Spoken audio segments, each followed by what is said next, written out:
first piece of it. Feedback question? Yeah. Okay. So in terms of that first part about giving the feedback, and then I'll move on to receiving it. When you're giving feedback, and this is really hard, but it's so critical that you try. You have to try not to project your own speaking style onto someone else.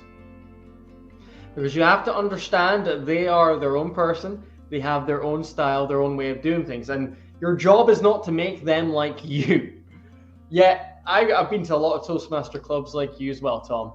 And this is what most evaluators tend to do. And it's because that's all they know. They only know things from their own perspective. And it actually takes quite a lot of effort to kind of step out of yourself and view things objectively instead of subjectively. So it's a very, very hard thing to do, but you have to try. Because your job is not to make someone like you, it's to make them the best version of themselves. That's beautiful. Your job as an evaluator. That's beautiful. So the one thing I want to say about that is just I love you and that exact point. Everybody teaching moment from Kyle. That piggybacks brilliantly on what I was saying about my newest learning about neuroscience. Because it's true, Kyle, and this is, I think you and I can spend more time on this to teach it. What Kyle just told me is don't project on somebody else what your speaking style is.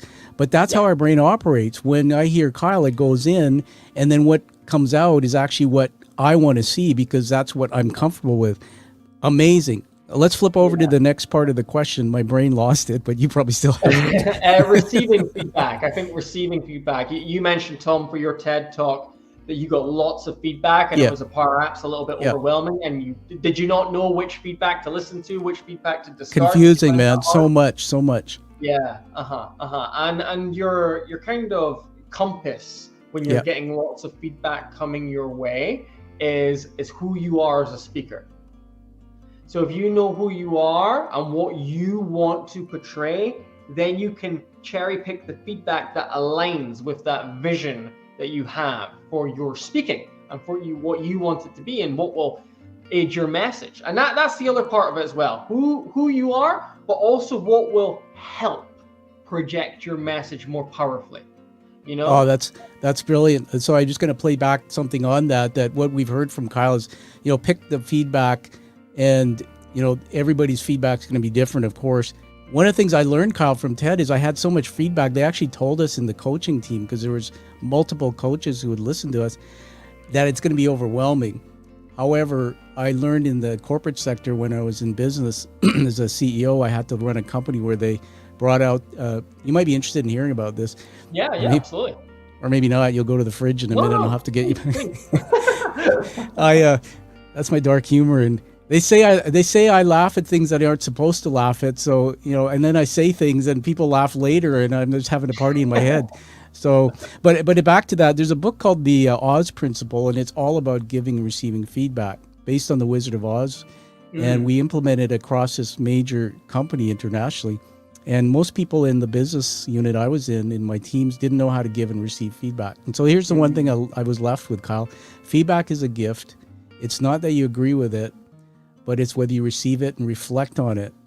Yes. And that's what matters. So I always say to people when you're on screen getting feedback, first of all, find your happy face. Don't say anything. Smile. Put yourself in a pocket. Smile and wave. And instead of deflect, all you do after is say thank you for your feedback, Kyle. That's brilliant. Yeah. But I think that if I can add something to that, Tom, when you're definitely have that feedback phase face on, but also be open-minded to the feedback that comes your way. Exactly. Because it's very easy to have a visceral, emotional reaction to it. Oh, she's wrong. Oh, he's talking crap. But it's better to actually take a step back and consider it. Yeah. You don't have to do it. But just consider it. Play it out in your head. Okay, what would that look like if I actually implemented it into my speech? And then you can decide whether it's for you or not from there.